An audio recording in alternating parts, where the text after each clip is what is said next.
It is a rematch 4 years in the making as Ireland take on the All Blacks in Paris on Saturday night in the Rugby World Cup quarter-final. It could be history made for Andy Farrell's men as they might reach a first ever semi-final, or it could be yet another last 8 heartbreak. Welcome to the latest episode of the Left Wing podcast. Will Slattery here, and I'm delighted to be joined by Luke Fitzgerald and Jonathan Bradley for our chat tonight. And in a little while, we'll be hearing from All Blacks legend Justin Marshall to get the view from New Zealand ahead of the massive game on Saturday night. But first, before we start our chat, a reminder that next Thursday week on October 19th, the Left Wing is coming live from the 3 Olympia Theatre. Myself, Luke, Stephen Ferris and Bernard Jackman will be there for a great night of analysis and crack. Luke, I'm very much looking forward to taking the show on the road, seeing some of our great listeners. Nervous, but if we get a win the weekend, I think hopefully we'll get a few people out to support us. We've had really strong, supporters and listeners all the way through the journey that we've been on. We've been on for a while, haven't we? Yeah, Yeah, so it's been year 7 or 8. It's great to finally get out and about, and hopefully, a lot of people who listen to the show, like the show, will come out and buy tickets. Obviously, as you said, we'll be nervously watching Saturday as well as everybody. But either that or it's a post-mortem, and look, we will bring a few extra guests as well. We're just going to obviously wait and see how this weekend turns out, but and we're going to pick someone obviously appropriate, hopefully from, well, we don't know from who yet. Let's not get ahead of ourselves. Let's not get ahead of ourselves. Keep a little air of mystery, but yeah, as I said, Ticketmaster.ie, search the Left Wing. You can get all the details on how to buy tickets, and the details are there, and we'd love to see as many of you as possible on Thursday week, October 19th. But for now, we are going to first look back on Ireland versus Scotland before we look ahead to the quarterfinals, and Jonathan is on the line. Jonathan, it was a ruthless performance, comprehensive victory, 30 minutes and the game was pretty much over. So much impressive stuff from Ireland. What stood out to you the most? Yeah, you use that word ruthless, and I think that's a huge part of it, because if you compare the game and you look at the scoreboard and the vast difference between Ireland and Scotland, that wasn't reflected in the 22 entries. So Ireland really made the most of all their chances to blow Scotland away. And then, the game's talked up so much. We talked last week about whether Scotland were putting pressure on themselves, but regardless of what they were doing, they came into that game having talked up their own chances of victory. And it really felt like after 10, 15 minutes, those chances were gone. Ireland had scored. There was that massive defensive set. I think it was 18 phases. It was really, really impressive. That was obviously hugely demoralising. Scotland came in with doubts about their line-out. They get one down in the corner. Peter O'Mahony gets up and pinches it. Now, the ball bounces out. Jamison Gibson-Park couldn't just keep it in. But again, that just sowed that seed of doubt around their set piece. And then, we talked about the 6-2 split as well. And Scotland obviously lost it back early doors. So it really felt like in that sort of first 15 minutes, the game went exactly as Ireland would want, exactly as Scotland wouldn't want. And I think the players and Andy Farrell deserve huge credit for really making it a non-contest so early in the game. Yeah, look, it's funny a point Jonathan makes there about the 22 entries, because I saw Ireland, I think, set the record for the most tackles they've ever made in a World Cup game, and yet they were utterly dominant in the scoreboard, and it didn't feel like they were, bar that kind of opening quarter, under a huge amount of pressure. But it was an interesting game from that point of view. But in terms of things that Jonathan said or anything that stood out to you, what kind of caught your eye? Yeah, look, I think what was pretty stark, I think, was actually the difference between both packs. I think if you see, like Jonathan talked about some of those lineouts and how demoralising they were. Yes, Peter O'Mahony got up on it for a few great steals. He had a brilliant match. Delighted for him on his 100th cap. Would have been an emotional day. Glad it went so well for him. But leaving that aside, in a few of those moments, a few nice timely turnovers, they managed that Scotland maul really, really well. And that's a really difficult thing to do nowadays. I mean, most teams that can't score tries or haven't got unbelievably potent backs, they rely very heavily on that maul. It's very hard to, once you're set, and they had a few good sets. I thought Ireland's defence was brilliant in that area. And they were very brave against South Africa there as well. So that was really pleasing. I thought that showed the difference in the packs. I felt like I was pretty surprised that Scotland were so demoralised after Ireland stopped long attacking phases. Usually that happens. How paper thin was this bravado that they were putting forward before the game? That and by the end of the first half, the penalties were racking up. They collapsed so quickly. That's what I thought too, and I was actually really, really surprised. I just thought, given the game that was in it, given how tight the match was, well, it was tight enough, I suppose, in Murrayfield this year as well. I just felt like they'd put up more of a fight, and I just think I was so disappointed with it. Some of the defence was absolutely atrocious, basic errors. You can't do that against this Irish team. They're just too many good attacking players. As I said, as I'm sure we'll allude to later on, I always think New Zealand have been the standard bearers in terms of ball handling. I actually think Ireland are the standard bearers for that now. So the ball always finds a defender that's taken a second off, and I would have thought that would have been drilled into this Scotland team. But after they had long bouts of periods with the ball, I just thought they just didn't recover at all and weren't able to get that energy up for big defensive sets themselves. And Ireland just walked through them at times, and I just felt like it was very, very disappointing. I expected it to be a tighter game, even though I was close enough on the points. That's always a bit of a lottery in fairness in terms of what you pick. That game was way further apart than I thought the scoreline depicted, to be honest with you. I thought they were soft tries we gave away. Yeah, I think Jonathan actually came closest in his prediction in the Irish Independent in terms of getting the scoreline right. Myself and Rory O'Connor were just behind him by a point or two with our predictions. And Jonathan, in terms of, you made a good point a few weeks ago when you said that, when we're sitting here and we're chatting with the Irish team, we might not necessarily look at them as an ultra physical team in terms of the top end of the game. But when they're playing a team like Scotland, it really does stand out that like Ireland bullied them. Like the defensive stand at the very start of the game, they were driving them back with each and every hit. And then I think it culminated was that the one when Kellen Doris got a really good ruck turnover.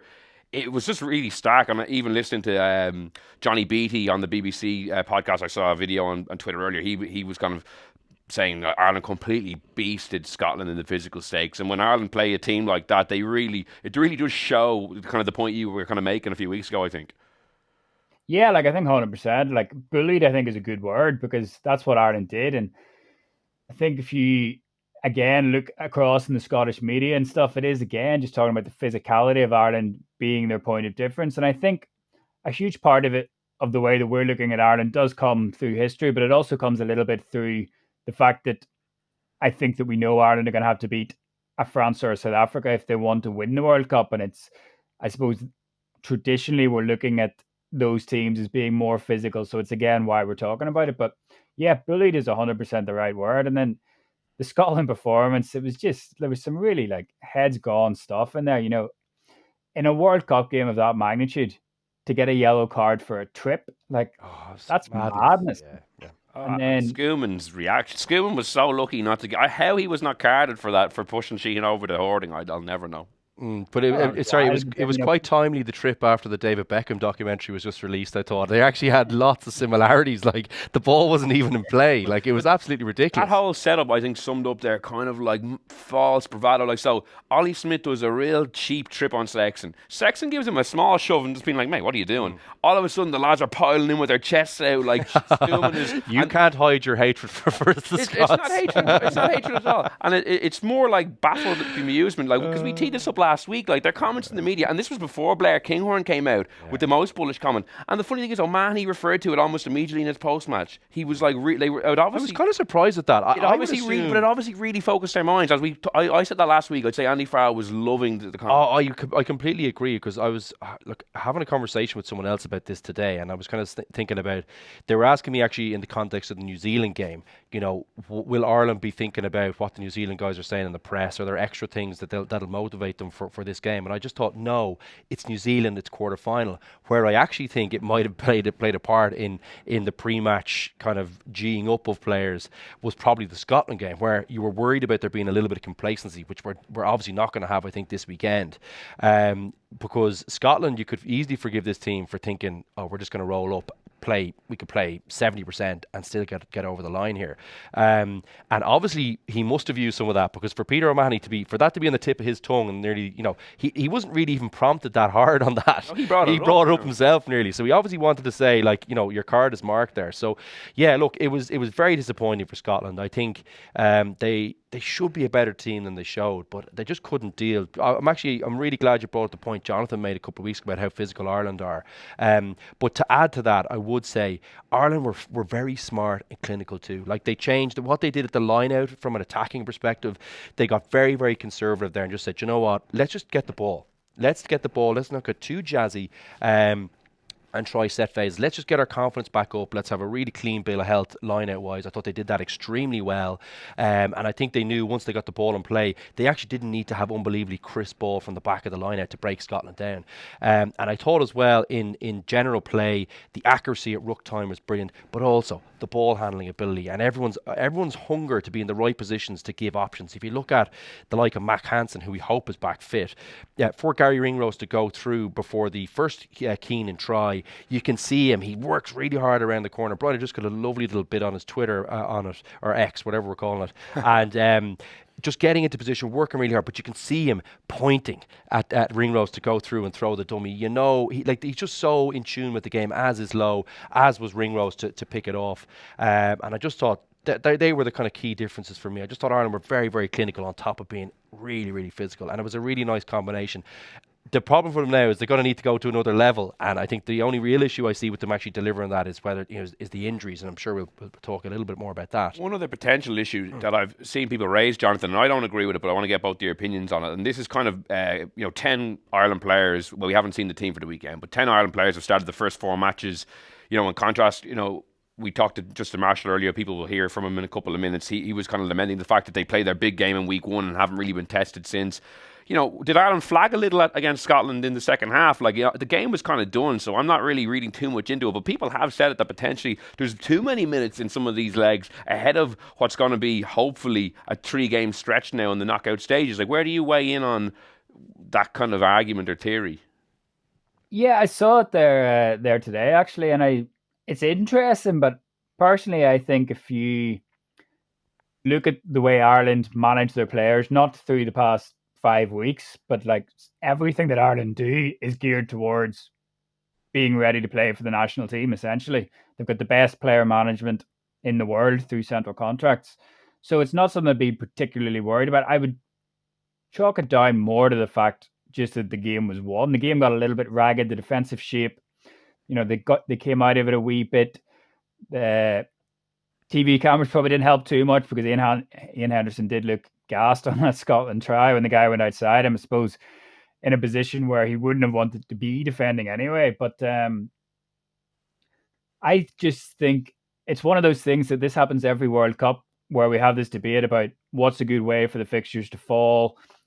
And in reality, our perception of it is normally coloured by who goes on to win. But personally, sitting here now, I'd be happier with Ireland having had a big game, not as big a game as we thought it might be, but having had that test 7 days ago, when, given how the Italy-New Zealand game went, I think New Zealand might be feeling like they haven't had that sort of test since the France game, and that was over a month ago now. So I'd rather be in Ireland's position than New Zealand, no matter how it really looked in the last 20 of the Scotland game. Yeah, I don't really see how they could be, flagging, given that it's the start of a new season.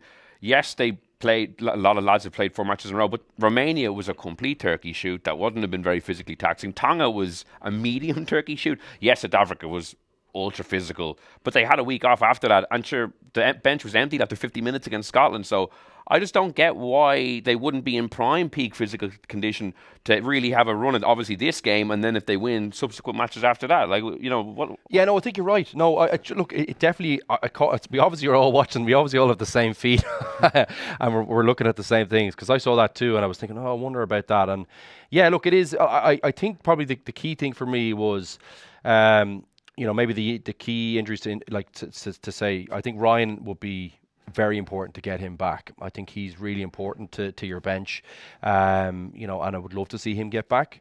I think that'll be important for Ireland, just from a leadership standpoint as well. Even if he doesn't go straight into the team, he's on the bench. He'd be a guy I'd like to see, come through, which we're not 100% sure. That doesn't sound unbelievably positive. We didn't see him out there today, but hopefully he makes a big turnaround. And Hansen and Lowe become very important to this Irish attack. So they're 2 guys. Look like Lowe was training today. Looks like he'll be back. But Hansen with a calf, that's a really quick turnaround in a week with something like that. So look, we hope I'm sure the Irish physios are working pretty hard to try and get everyone back in gear. In terms of the minutes played, I would agree. I actually think I think the week off after South Africa is very, very important for this team, and I think it actually timed it perfectly, and I agree with both of you. I think I'd much rather be in Ireland's position having played Scotland, because despite the game being a little bit ragged, particularly in the middle, and Scotland getting over for a few soft tries. There were still patches in that game where they had to work very, very hard, and Scotland are still a difficult team to beat. I mean, like Italy were all over the place, barely made a tackle all day. So you just really don't know where you sit after that one. So yeah, and the last big game, as you say, they played was against France, which they lost. Not comfortably, but they definitely, France didn't even get out of 14 points, Yeah, but there was a period there where that could have gone two ways, I think. And look, it didn't. But, I just feel like New Zealand, if they really think about it, will be thinking, we've just played South Africa and France, and we lost both, relatively comfortably on the scoreboard. So what they have to go back to in terms of recent form is certainly not the same as Ireland, who are really coming in good health. And I do think Ireland will have the legs. Taking the likes of Johnny Sexton off after, was it 46 minutes or something like that? Was it something like that? Yeah, early. Like that was a blessing. That was a proper blessing. I had visions of just him like tweaking a hamstring in the first minute of the second half when the game was won, and just being like, oh god. Oh, I was roaring at the TV. Should have whipped him off. Rag him off. Yeah. It was great that Ireland put themselves in a position to be able to do that, because he's probably the key guy where you say, well, no, he definitely doesn't need any extra minutes. He's just gone. He's up to speed now. We know what we're going to get from him, and the more rest we can get him, the better, I think. I actually think he's primed for a big performance. He's been really, really good so far, but I still think that he hasn't had to really take charge of a game yet, just the way that they've unfolded. Yes, there was that great build-up to the Hansen try against South Africa when he was kind of quarterbacking. That was sublime. He had some brilliant moments. But I still feel that, he has another gear to hit in this World Cup. I don't know. I thought he was outstanding against South Africa, and I'm not saying he hasn't played well. No, I know you're not saying that, but I just feel like South African game plan is very, very different to. I think they've decided, from what I hear, that they've decided that they're not going to go beyond 2 or 3 phases if they're heading backwards against South Africa. So that means you can have a lot of kicks that look fairly ordinary. But I thought he picked and choose his moments really, really well in that one, and actually guided the team through some very, very difficult patches in what is, I still think, possibly, I think it's probably the most difficult test, even though France are probably might be better. What South Africa pose is it's just slightly different challenge. It is a different challenge, and particularly for 9 and 10, that pack is on top of you all day, and that pressure, no one else comes up as hard or as, I think it's kind of flagrant. They just keep coming up at you. It's really, really difficult to make decisions like that against big physical players. I thought he was outstanding all day in that game. I do agree there's more in him. There's certainly a few more big performances in him, but I thought that was a huge one, to be honest with you. I was so impressed with him against South Africa. Well, we're going to turn our attention towards the All Blacks game on Saturday night now, and we're going to hear from New Zealand legend Justin Marshall and get his thoughts ahead of the big game. There's no doubt in my mind that there's some key players for the All Blacks that really need to step up. Now, Ireland are a fluid, efficient machine, and they're the best defensive team in the world. They're very good at accumulating points when they apply pressure or make line breaks. So what you need to do against teams like that is be incredibly patient. Now, Ireland bring a similar style defence as France and South Africa, which New Zealand don't cope with, and have shown that when the field is narrowed, and you can see space in the outside channels, New Zealand in the past have panicked. It's like, well, there's the space, and they've tried to get it there too quickly without being patient first. So I think first and foremost, that's something that they really need to mentally make sure that they don't feel that they have to rush a situation and panic into trying to score when the opportunity appears to be there, to take the opportunity when it's the right time. That's key for them. In terms of key individuals for me, look, the way that the Irish back row are playing and in general the forward pack, someone like Shannon Frizzell and Ardie Savea in that back row, you know what you're going to get out of the likes of Retallick and Whitelock and Scott Barrett. They go to front, they go to work all day, they've got big engines, so that they'll provide. And the front row will work hard, and Cody Taylor will get around the field. That's all going to happen. But when it comes down to those sort of little micro moments in the game, that's when your key guys and the loose forwards really need to step up. Like I said, Omane's playing probably the best rugby of his life. So when he's in over the ball, guys like Ardie Savea and Shannon Frizzell need to physically remove him, and they need to physically remove Van der Fleer. That's a key battle for me. Equally, in the back line, I know that functionally the All Blacks will be good. From 9 outwards, Aaron Smith will provide, Mwanga will provide, Geordie Barrett will give you the punch you need in the midfield. But Bowden Barrett's key to me. Ireland have got a really clever strategic kicking game. They territorially have a really good, sound idea of where they want to play. And Beauden Barrett, at times, to me, when he's faced with that aggressive outside-in defence and the game gets slightly insular and the field looks narrow to him, he kicks the ball away. And he doesn't do it without thinking about getting it back.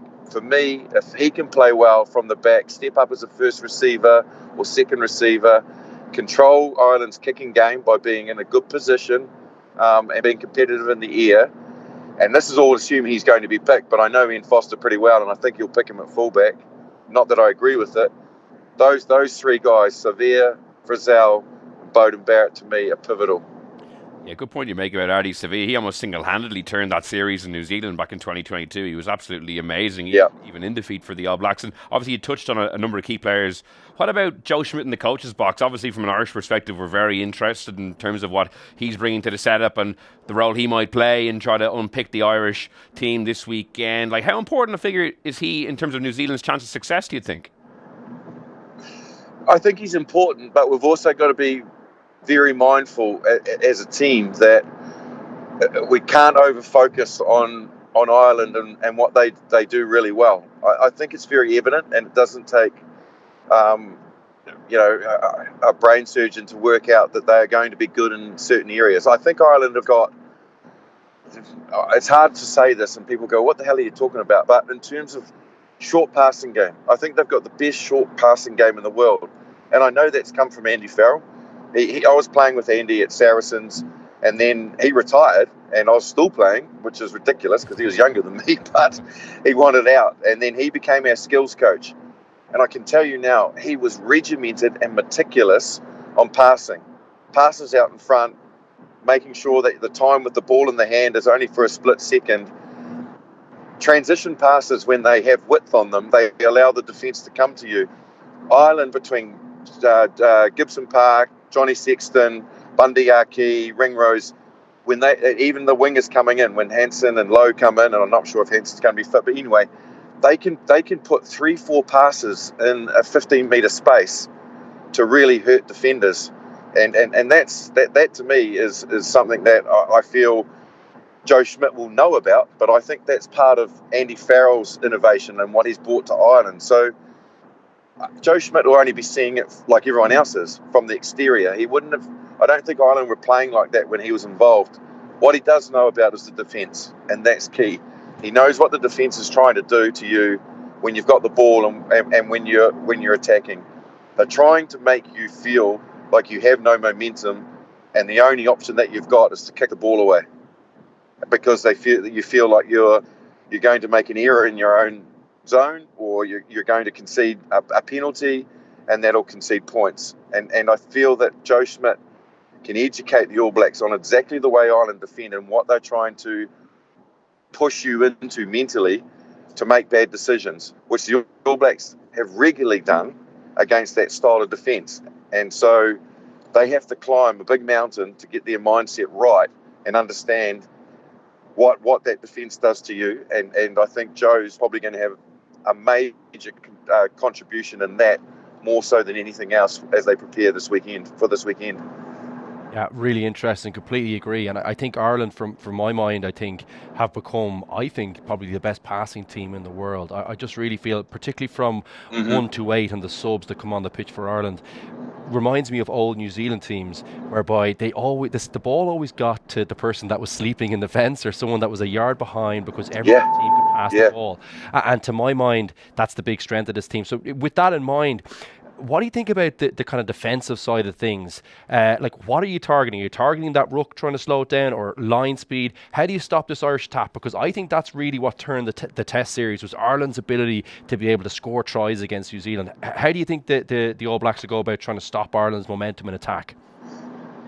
I think they would have done heavy research on the teams in the last 2 years in particular, when Ireland have been so potent on attack, that have caused Ireland problems with enabling them to get their game plan going. And the problem for the New Zealanders, and the way that we defend typically as a nation, is we're a little bit more passive. Like, we're not as well schooled on the out to in defence. Now, when Ronan came to the Crusaders, they had a call where they were able to adjust.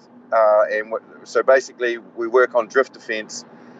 When Ronan came in, he said, well, hey, have you guys considered thinking about defending outside in and cutting the opposition off? And like we were like, no, but because it's out of our mentality. It's not the way we feel comfortable. Our players like to go inside shoulder and then drift out. We don't want to go outside shoulder and turn in. So it's a major shift and it's a major mental shift. But the Crusaders actually, when Ronan was there, were able to implement it quite well.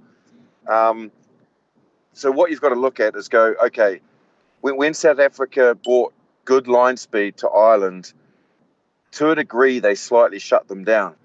The big thing that Ireland did, though, was when they were struggling a little bit, they recognised that pressure was coming, and that's when Bundy stepped up. And I think Johnny probably recognised it as well and went that they are suffocating us centre out.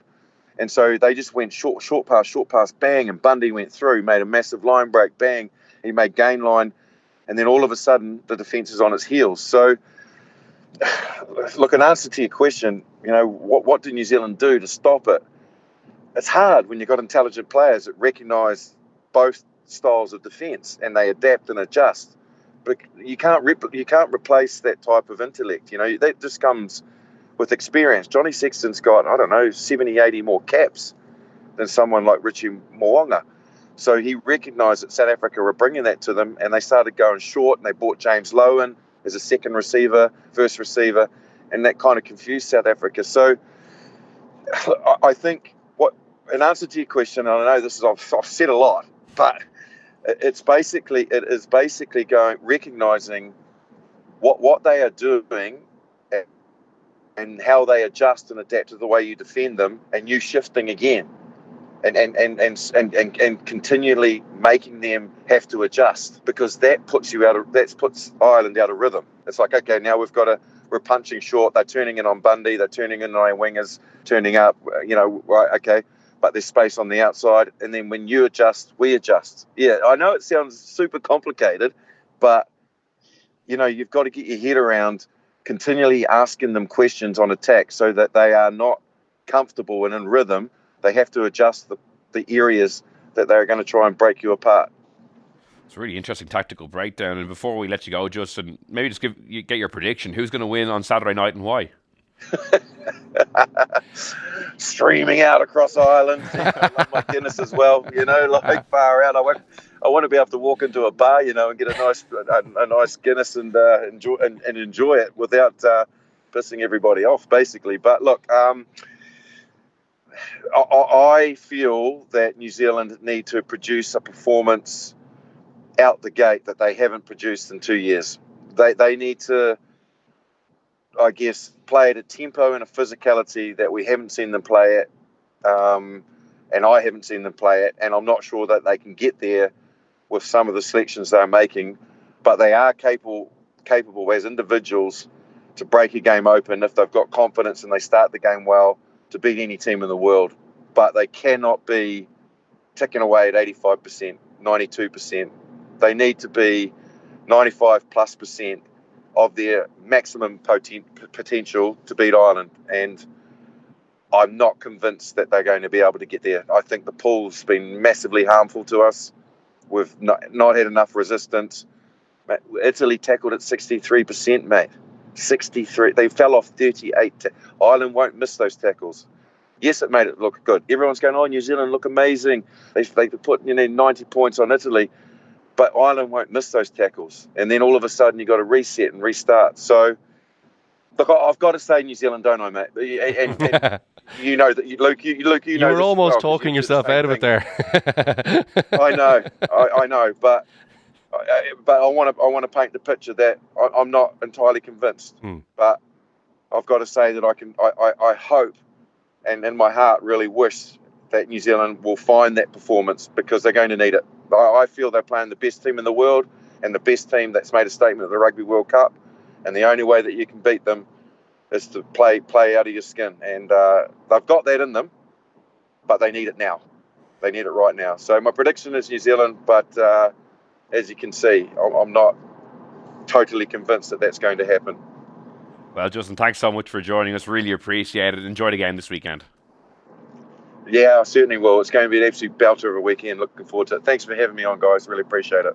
So some great insights there from Justin Marshall, especially on the tactical battle. Jonathan, I asked this question before the South Africa game. I'm going to ask it again now. If Ireland are to win this Saturday and we're back here again next week discussing it, how do you think the game plays out from an Irish perspective? I think it'll be an awful lot of what we've seen already from this Ireland team, but we know that they're going to need to be better at it. So I think the breakdown is obviously going to be really important. I think Luke mentioned the accuracy around the ruck against Scotland, and I think they're really, really going to need that. I think so many games do, but I think this is one that's going to be decided just in that area, the contact area on the deck. I think Ireland are well equipped to deal with that. If you look at the way Keelan Doris is playing, the way Andrew Porter is influencing the breakdown. We've even seen James Lowe have a big influence in the breakdown, Van der Flyer as well, obviously.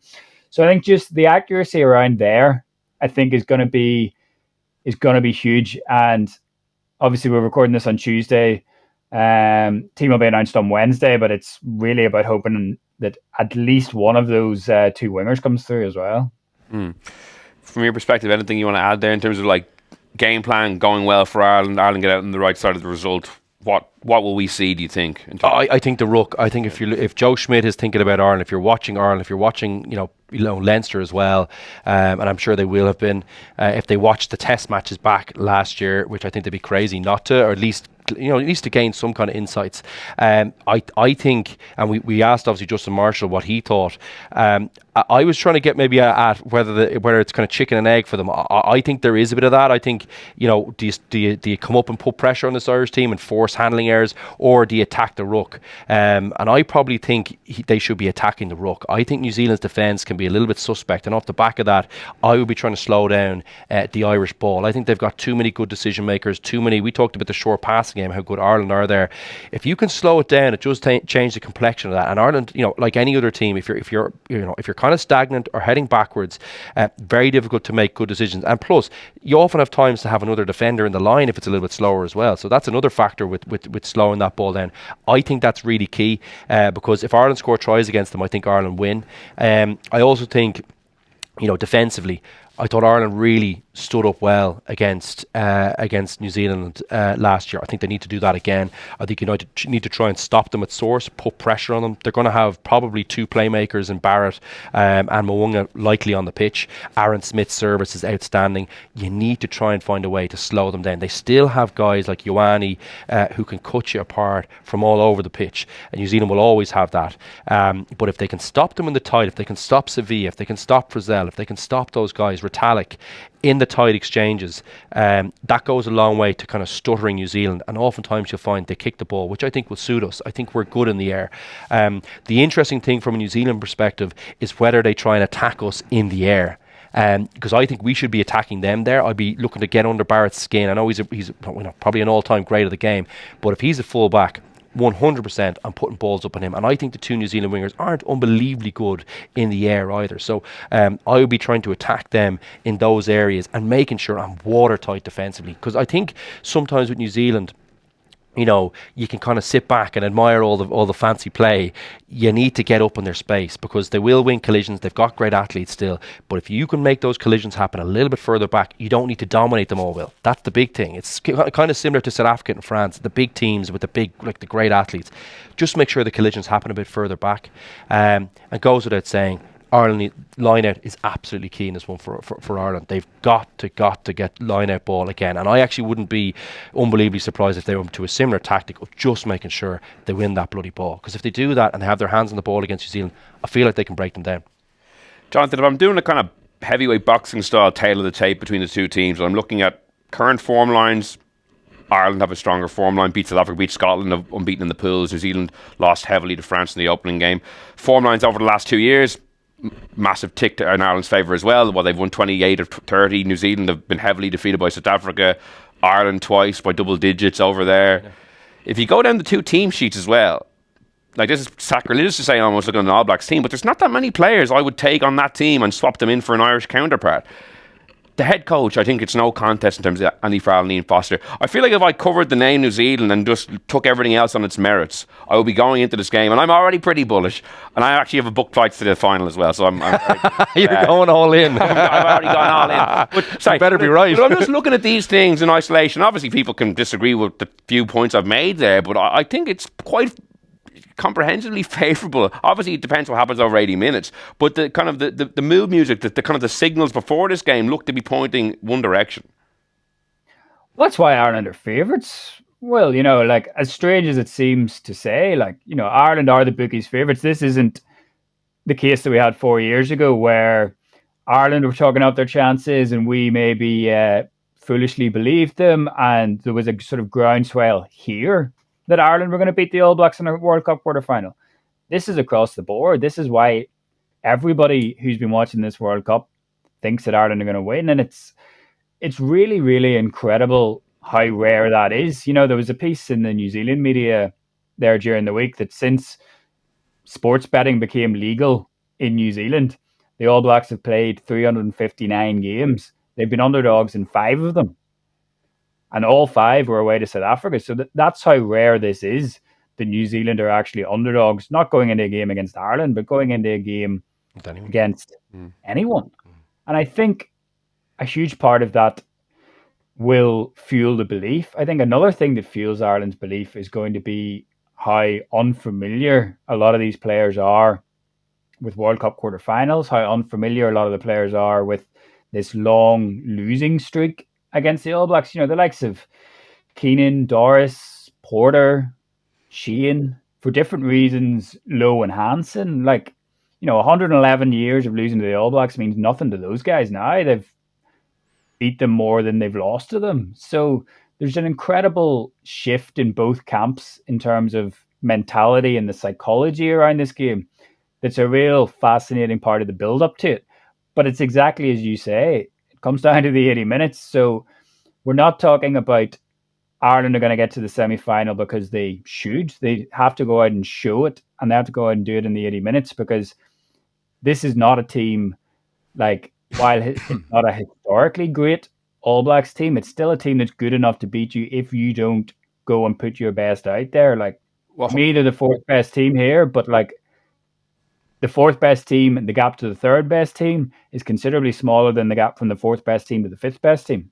Yeah, I completely agree with you. Like, I'm confident of Ireland winning, but that confidence is predicated on Ireland delivering. And that's one thing that, besides 1991, when your dad played, Luke, that no Ireland team who's played a quarter-final can say. They lost by a point that day. Every other quarter-final defeat has been by 15 points or more. The last 3 quarterfinals that Ireland have defeated, they've never actually played well in any of them. That's what's so frustrating about this quarterfinal record, is that not only have they lost every game, but bar that one occasion, they actually haven't delivered.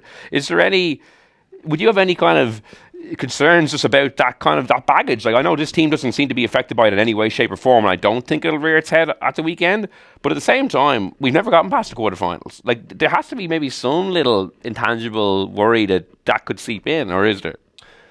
Oh, let's say it's tangible, like it's happened, So I think it's kind of, it's not, you don't have to go back that far to see really good Irish teams having played well the year before World Cup and then, pretty much collapsing in quarterfinals. And even that match that my father played in the quarterfinal 91, I mean, they just didn't clear the ball at the end. Like big moments, and basically, you can see the last minute try against, albeit a way better Australia team, brilliant team, but, like, that would have been overachieving, that one, winning that one, probably wrong nearly. That was such Michael Lyon and Johnny. Campese at his best, off of Hengawi when he was young. Like, look, leaving all that aside, I do think this team has a way they play. And I think they have most of the personnel that they need to deliver on that at perfect stages of their career. You probably would like Johnny Sexton maybe a couple of years younger, but generally speaking, he's playing better now than he did in 2019. Brilliant rugby. He's in better form now than he was at the last World Cup. He's playing brilliant rugby.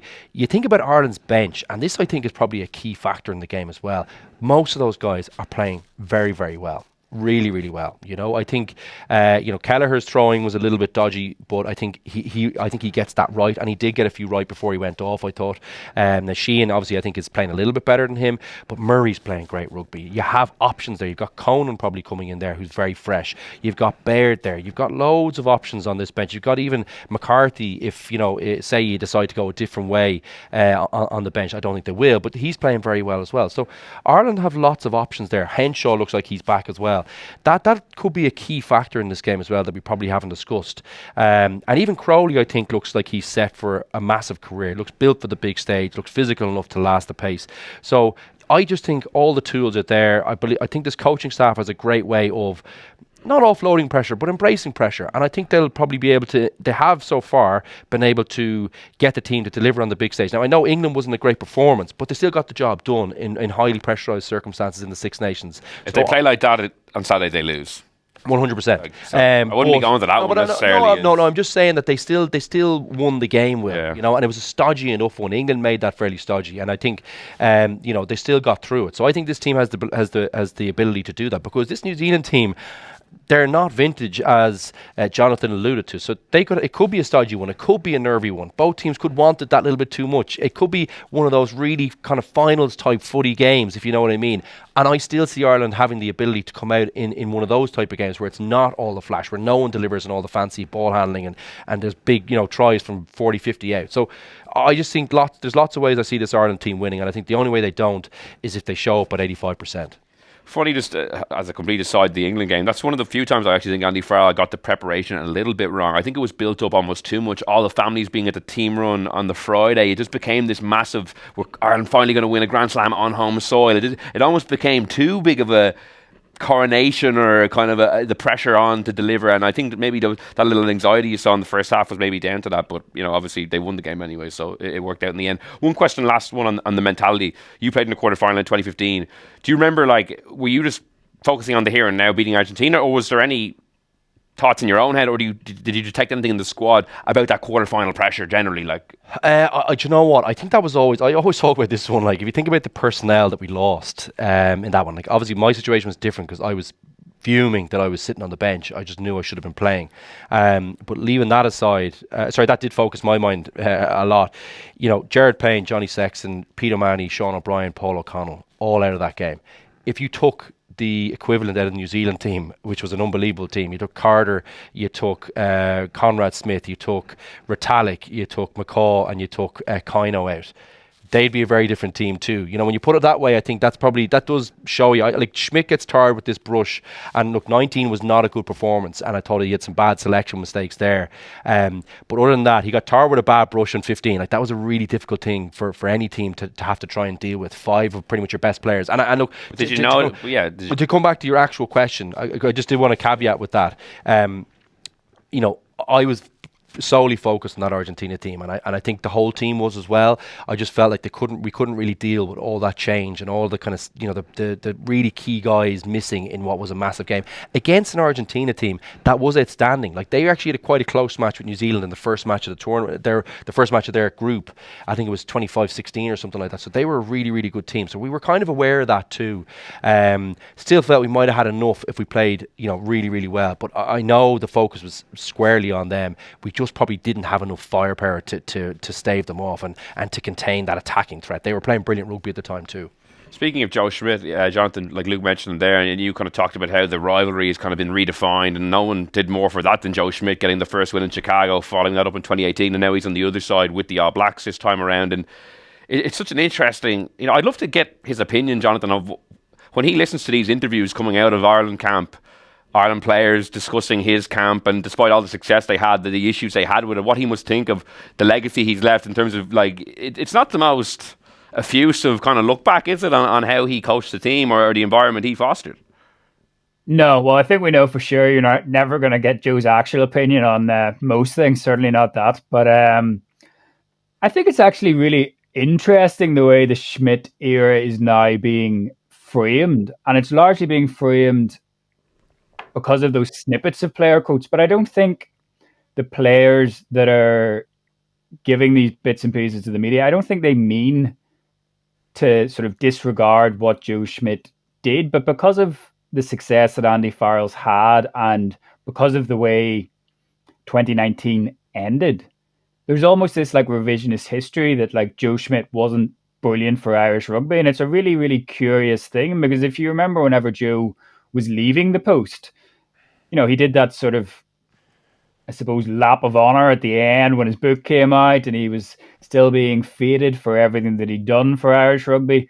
And it's only really over the last couple of years that it feels like that narrative has shifted. But like, to me, it's just really, really bizarre that it's happening, because whatever way it ended, and his tenure with Ireland probably peaked in 2018, and they didn't get the succession planning right because obviously Farrell was announced as taking over probably too early with the year before the World Cup. But like, whenever you look at Joe Schmidt's achievements, like back-to-back Six Nations titles, that hadn't been done since 1949.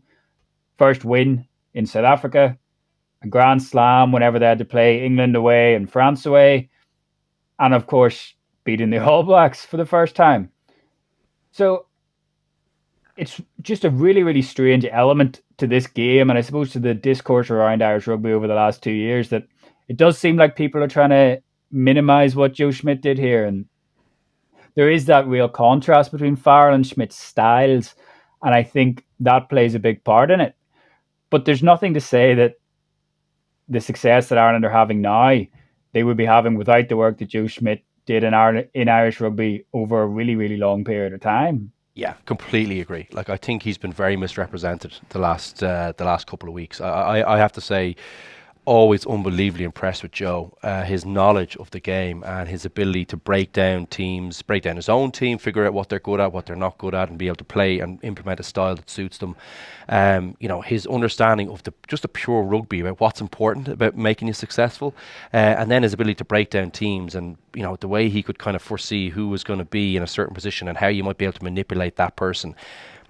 Unbelievable. And there's no way he hasn't had a massive impact. You think about all the key guys in this Irish team, they all played under Joe Schmidt, and they are the guys who are really driving this forward, combined with some new faces in there. So I would feel like it's one of those things, like, the coach almost sometimes doesn't really get to see the fruit always of his labour. Sometimes it comes afterwards.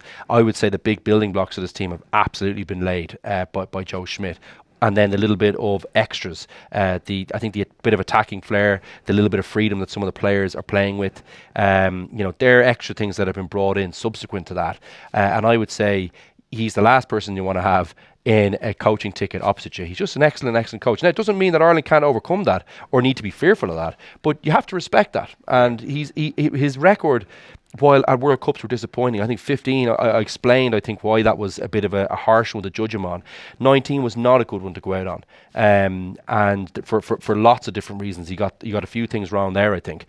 But he is human.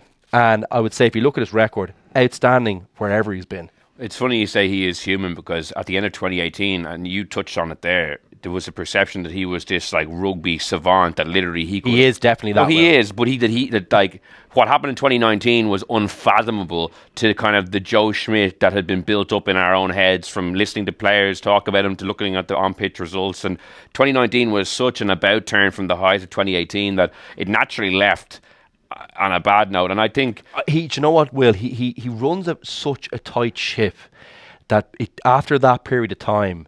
Well, that was going to be my point. Yeah, it's very difficult to have. Like, the players clearly prefer the human touch that Andy Farrell. They clearly prefer playing in this environment than in Joe's environment. Not to say that Joe doesn't know more about rugby than Andy Farrell, but that the players are on the record. That's a very fine balance to make. Like, if things are going well, that's great. But if Ireland hadn't, if they'd had a few hiccups along the way and they maybe hadn't got the silverware to back it up. The start of the Andy Farrell tenure was very mediocre. People were almost saying he should be replaced potentially, but they were still saying they were enjoying the environment. At the time, people were like, "Oh, gee, of course they'd say that." Like, but now looking back, you're like, "Okay, maybe they actually were enjoying it, even though they were playing like dodgy enough stuff." And his record in the first 11 games was 6 wins, 5 defeats. The last 30 have been 28 wins, 2 defeats. So the success has changed, but the mood, what the lads have been saying, has been uniformly the same, I think. Yeah, no, it has. I think that's fair. But I would say, you still have to have that kind of disciplinarian streak. And there's no way that Joe Schmidt wasn't a massive impact on Andy Farrell or brought him on as a coach. He just is.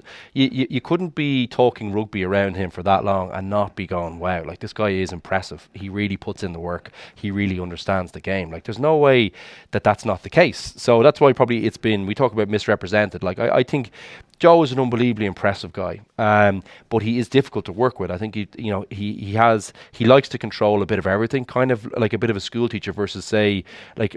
The difference is it seems like Andy Farrell might be a little bit more CEO type material where he can kind of go, okay, well, Paul, you're going to work out the lineouts for it this week. It hasn't been going well, but I'm still going to trust you with that.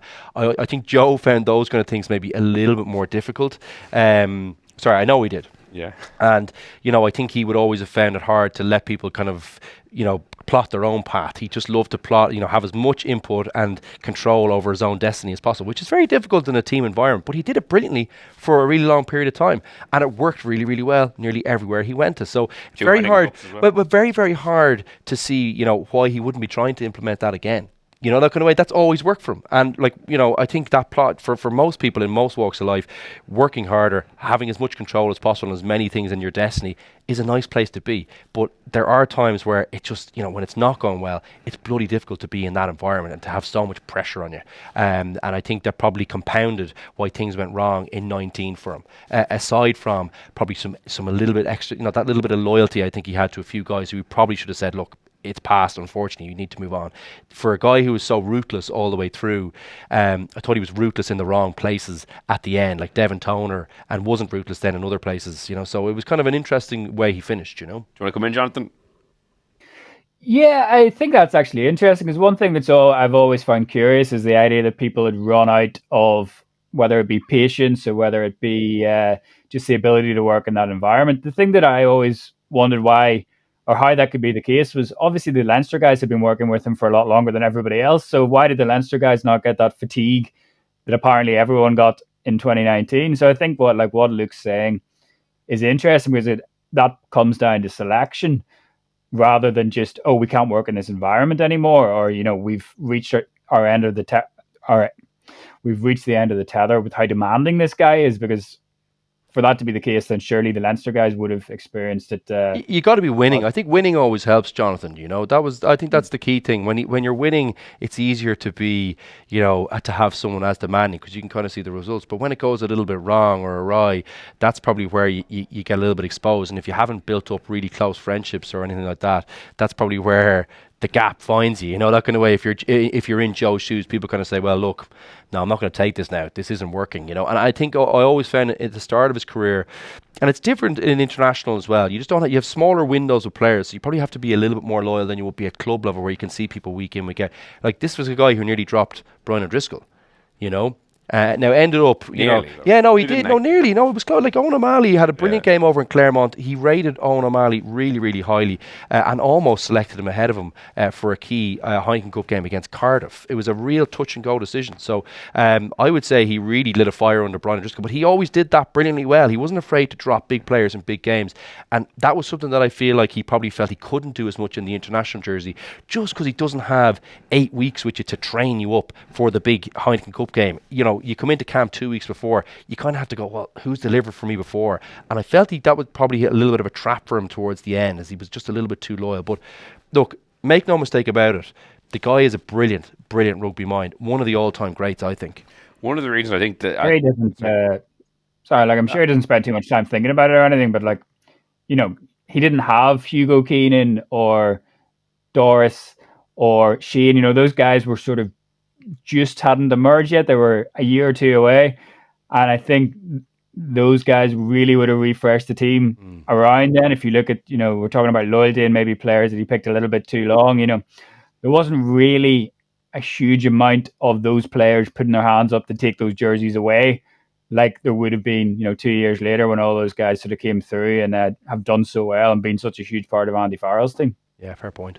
I think one of the things about Joe's legacy as well is that people just enjoy watching this Ireland team play more. They play more exciting rugby. They got 4 bonus points out of 5 in the Six Nations, and they narrowly missed out in the Scottish one. It's just a more enjoyable brand to watch. Like, even when Ireland were having success, everyone revelled in it. But there were people at the time being like, the box kicking, that kind of pressure game. Like, a lot of people at the time did say, it's not the most enjoyable style to watch, whereas I think everyone who watches this Ireland team it's like, as good as an international team can play almost. Yeah, it is. Look, it's great on the eye, and I think Jonathan makes a good point. Like the personnel, if you think about the people who've come in, I think about if you think about where Leinster have been, which is kind of a key cornerstone of this team and the brand of rugby that Leinster play. That's actually been a pretty important part. And that you think about the coaching quality, like Lancaster and Cullen have done an unbelievable job there. You had Felipe Contepomi, who's obviously the coach in Argentina at the moment. So you have all these kind of guys who were helping funnel through to Farrell. As you say, he probably just missed a window of some of these young guys who play with that little bit of abandon, have the skills, back themselves in tight circumstances. You think of Keenan, who Jonathan mentioned as well. The sevens and some of the guys who've come through that side of things. Those guys, you're seeing come there at the prime of their kind of playing abilities as well. So he was just a little bit unlucky. Never got to see the next crop through.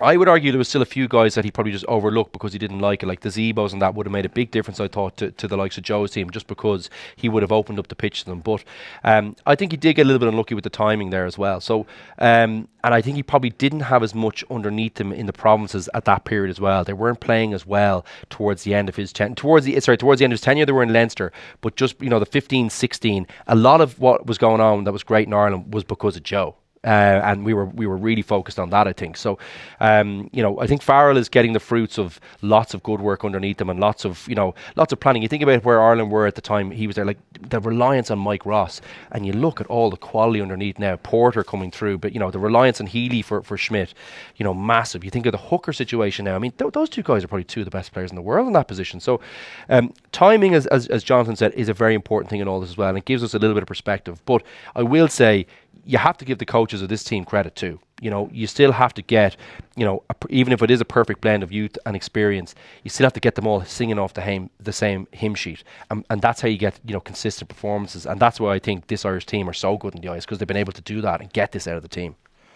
Yeah, well said. Well, we're going to finish with predictions now, the best time of the show. We actually could talk for another hour easily and go through all the other quarterfinals, but we're just going to focus on Ireland versus New Zealand.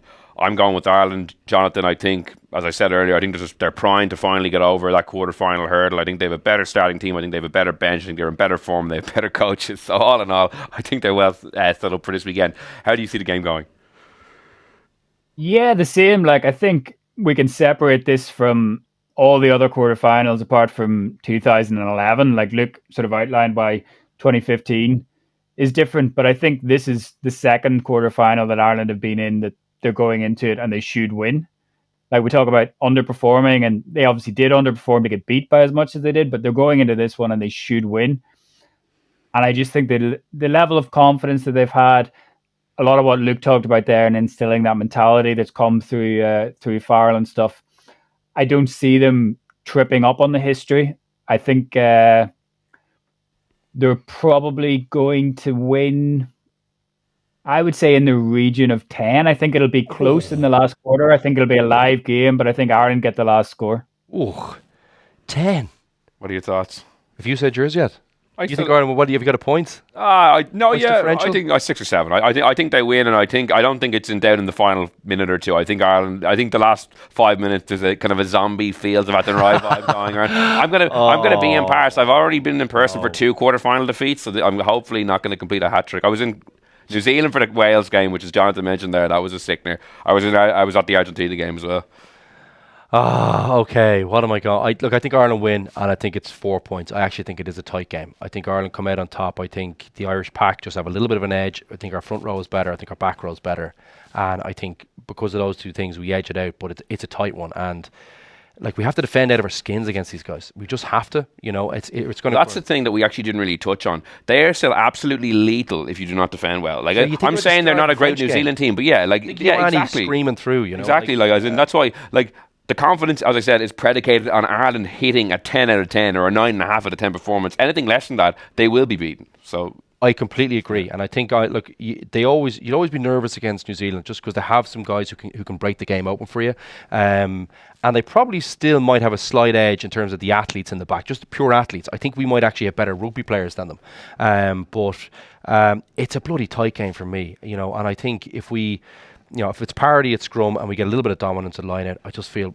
that'll edge us with a strong defensive performance, because I do feel like they will give us a few opportunities, and I do think we have the quality to put them away once or twice. I think we get 1 or 2 tries at least. But can't believe it's only Tuesday. I'm nervous now. I know. You have to have a deep breath. Hour and 15 minutes. Jonathan, give us a 10-pointer. You're breaking my heart here. The confidence levels. I like his bullishness. I'm going for Northern Hemisphere clean sweep by the way, but we don't have time to get into the other games, unfortunately. I'd like to thank Luke and Jonathan and Justin Marshall for joining us on this week's episode of the Left Wing Podcast. We'll be back later in the week with plenty more podcasts, and another reminder that on October 19th we will be at the 3 Olympia Theatre for a special live show. Myself, Luke, Stephen Ferris and Bernard Jackman. All the information you need for that is at ticketmaster.ie. Search the Left Wing for tickets there. So until next time, thanks so much for listening, and goodbye.